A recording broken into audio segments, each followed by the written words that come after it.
MRF নির্মাণ শ্রমিক union Bangladesh ইনসাফ কেন্দ্রীয় কমিটি কর্তৃক আয়োজিত 12 দফা দাবি আদায়ের লক্ষ্যে মঞ্চে উপবিষ্ট আছেন কেন্দ্রীয় নেতৃবৃন্দ। আজকের সভার সভাপতি মঞ্চে উপবিষ্ট আছেন আমার প্রাণপ্রিয় শ্রমিক ভাইয়েরা। প্রত্যেকের প্রতি আবারও রইল সালাম, আসসালামু আলাইকুম ওয়া রাহমাতুল্লাহি ওয়া বারাকাতুহু। ভাই আপনারা সবাই ভালো আছেন? ভাই আমি দু একটি কথা বলবো। 12টি দাবি নিয়ে আমাদের কেন্দ্রীয় নেতৃবৃন্দ আলোচনা করবেন। আমি বলবো আপনাদের শ্রমিকদের নিয়ে দু একটি কথা, কারণ আমি শ্রমিক নেতা, আমি শ্রমিকদের নিয়ে চিন্তা করব, কেন্দ্রীয় চিন্তা করবে আমাদেরকে নিয়ে। আমার দাবি, আমি কোরআনে পড়ছি, আমি একজন মাদ্রাসা ছাত্র।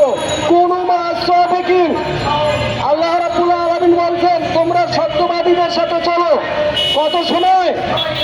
কোন শব্দ হলো ফার্সি শব্দ, এটা আবিধানিক শব্দের অর্থ যে সবসময় আমরা ইমারতের সাথে ইনসাফের সাথে থাকবো। কত সময়?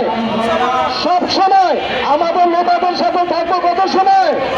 সব সময়। আজকে আমাদের ডাক দিয়েছে, আমরা সবাই চলে আসছি। আমাদের যখন যে দাবিতে ডাক দিবে, যে কোনো সময় কেন্দ্র থেকে আমাদেরকে ডাক দিবে, আমরা আসবো কত সময়? সব সময়।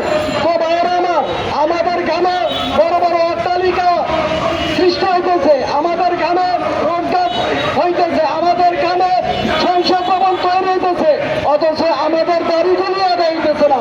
আমাদের প্রান্তীয় নেতৃবৃন্দ, কেন্দ্রীয় নেতৃবৃন্দ যারা আছেন, প্রত্যেকের কাছে আমাদের উদাত্ত আহ্বান থাকবে।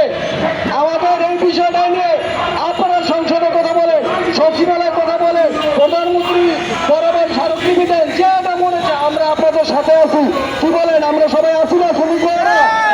এই বলে আমি আমার সংক্ষিপ্ত আলোচনা শেষ করছি। আসসালামু আলাইকুম ওয়া রাহমাতুল্লাহি ওয়া বারাকাতুহু। দুনিয়ার মজনু